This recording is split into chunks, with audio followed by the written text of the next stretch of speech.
Dieu, vous savez que nous avons passé plus d'un mois sur Béziers par rapport à mon beau-frère. Il était très mal, on ne savait pas. Chaque jour était un jour. Il vivait le jour. C'est dur dans la famille, quand on vit le jour. Patrick a vécu ça aussi, au milieu de sa famille, avec Manu. C'était oppressant, fallait vraiment la grâce de Dieu.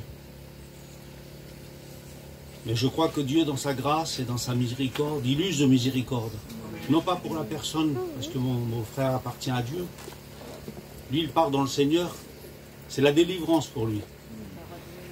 C'est l'apôtre qui pouvait dire la mort m'est un gain. C'est une paye. C'est une grâce de pouvoir partir dans le Seigneur. Mais c'est plutôt pour ceux qui restaient là. Je ne crois pas qu'ils étaient prêts. Mes beaux-parents n'étaient pas prêts, le père d'un fils, ni mes beaux-frères. Mon jeune beau-frère disait, on perd un père, une mère, c'est une chose, mais un frère, c'est dur. Et Dieu a fait miséricorde, Dieu a fait grâce, à travers les prières. Je le dis parce que ma belle-mère le disait, elle remerciait toutes les églises, les frères qui ont prié pour son fils. Mes beaux-frères aussi. Pour tous ceux qui ont prié, parce que nous savons que dans ces moments-là, il n'y a pas de mots, voyez, il n'y a pas d'homme, il n'y a pas de religion, si ce n'est Dieu seul. Parce qu'il n'y a que lui qui peut. Personne ne pouvait rien. Vous savez, dans ces moments-là, nous réalisons que nous sommes livrés à nous-mêmes. Et que ce n'est pas les hommes qui peuvent quelque chose pour nous. Même le plus grand des prédicateurs qu'on aurait fait venir d'Amérique, là-bas, je ne sais pas d'où, il n'aurait rien pu faire. Mais Dieu, quand on se tourne vers lui, quand on réalise le besoin et la nécessité qu'on a de lui seul, parce qu'il y a lui seul qui peut, alors là, la grâce du Seigneur intervient. Et je crois que nous sommes en train de vivre des temps comme ceci. Dieu nous apprend à vivre dans une pleine dépendance de Dieu. Écoutez bien, je vous le dis, je l'ai toujours dit, vous le savez, ne dépendez jamais des hommes. Dépendez de Jésus. Dépendez de la grâce de Dieu. L'homme ne pourra rien vous donner. On contribue à l'œuvre de la grâce à laquelle Dieu nous appelle. On contribue, il n'y a pas de problème. On fait ce que Dieu nous donne à faire. Mais celui qui peut tout, celui qui est indispensable, celui qui a tout pouvoir dans le ciel et sur la terre, c'est Jésus. Alors on ne peut que glorifier que Jésus dans toutes les circonstances, dans toutes les situations de la vie, dans ce qu'on peut passer, dans ce qu'on peut vivre.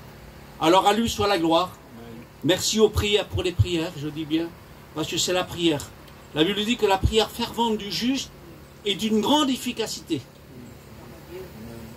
Alors, ne cessons de prier jusqu'à ce que le Seigneur vienne. En tout temps, en toutes circonstances et en tout moment, prions Dieu. Et le Seigneur est celui qui agira parce que Dieu est fidèle. Dieu est juste. Et Dieu fait grâce. Comme nous l'avons vu, puis nous le verrons encore. Vous voyez, il a passé 25 jours dans le coma. Là, on l'a mis dans sa chambre, il a pu descendre, mais là, il faut que maintenant, peu à peu, il se rétablisse par le moyen de la grâce de Dieu. Et nous croyons que Dieu fait son processus. Il n'a perdu aucune faculté de la tête. Toute sa mémoire, tout, il se rappelait de tout, il demandait pour tout le monde. Et puis il a fait une expérience aussi. Il disait, j'ai fait vraiment une expérience dans la foi. Il a pu réaliser que c'est Jésus là. Il a fait une expérience dans la foi, dans la grâce de Dieu. Et il disait, ce que je veux vivre maintenant, c'est une fidélité à Dieu. Être plus fidèle à Dieu. Et plus considérer l'œuvre et la grâce à laquelle Dieu nous appelle. Dieu m'appelle. Voilà, que Dieu vous bénisse, que Dieu nous dirige dans ce culte d'adoration. Alors rendons-lui un culte. Rendons-lui le culte de nos cœurs, de nos vies. Parce que Dieu le mérite. Et voilà, que Dieu vous bénisse.